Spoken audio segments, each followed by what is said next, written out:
பாரதி கண்ணம்மா மூலியமா ஃபேமஸ் ஆகி, இப்போ பிக் பாஸ் சீசன் 8ல ஒன் ஆஃப் த கண்டஸ்டன்ட்டா இருக்கிறவர் தான் அருண் பிரசாத். அருண் பிரசாத் அவர்கள் இப்போ யார் கூட ரிலேஷன்ஷிப்ல இருக்காரு அப்படின்றத கடந்து வந்த பாதை டாஸ்க் மூலியமா இன்டைரக்ட்டா சொல்லியிருப்பாரு.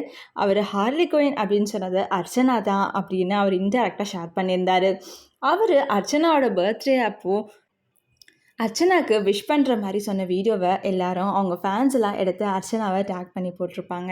அதை அர்ச்சனா ரீஷேரும் பண்ணி இப்போ தான் என்னோடய பர்த்டே வந்து ஃபுல்ஃபில் ஆகிருக்கு #கேப்டன் பிக் பாஸ் அப்படின்ற மாதிரி போட்டிருந்தாங்க. ஸோ அர்ச்சனாவும் அவங்க சைடில் இருந்து அவங்க அந்த ரிலேஷன்ஷிப்பில் இருக்காங்க அப்படின்னு கன்ஃபார்மும் பண்ணிட்டாங்க. இதெல்லாம் ஒரு பக்கம் இருக்க, இப்போ பிக் பாஸ் வீட்டுக்குள்ளே ஸ்கூல் டாஸ்க் தான் போயிட்டுருக்கு. அந்த ஸ்கூல் டாஸ்கில் அருண் அண்ட் வர்ஷினி வந்து ஒரு கான்செப்டில் பண்ணிகிட்ருக்காங்க. அவங்க 2 பேரும் பேசுகிறது எல்லாத்தையும் எடிட் பண்ணி அவங்க ஃபேன்ஸ் எல்லாரையும் அருணை டேக் பண்ணி ஷேர் பண்ணிட்டு வந்துட்டுருக்காங்க. இப்போது இதை பார்த்து அர்ச்சனா காண்டாயிட்டாங்களா இல்லை ஓவராக பொசிசிவ் ஆகிட்டாங்களான்னு தெரியல. அருணோட பேஜில் இருந்து அட்மின் வந்துட்டு உங்களுக்கு ஏற்கனவே தெரியும் அருண் வந்து அவரோட ரிலேஷன்ஷிப்பில் இப்போ யார் கூட இருக்காரு அப்படின்றத ரிவீல் பண்ணிட்டாரு. ஸோ எதுக்காக ஃபால்ஸான ஒரு விஷயத்த நீங்கள் ஸ்ப்ரெட் பண்ணுறீங்க, வேண்டாமே ஸ்டாப் வர்ஷினி அப்படின்னு சொல்லி போட்டிருக்காங்க. ஸோ இது பார்க்குறப்போ அர்ச்சனாவா வந்து பொசசிவ் ஆகி இந்த மாதிரி ரியாக்ட் பண்ணுறாங்க போல் அப்படின்னு தெரிய வருது.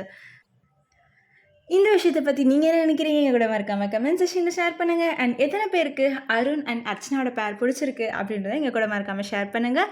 இந்த மாதிரி நிறைய அப்டேட்ஸ்க்கு ஸ்பெஷல் சினிமாவை சப்ஸ்கிரைப் பண்ணுங்கள்.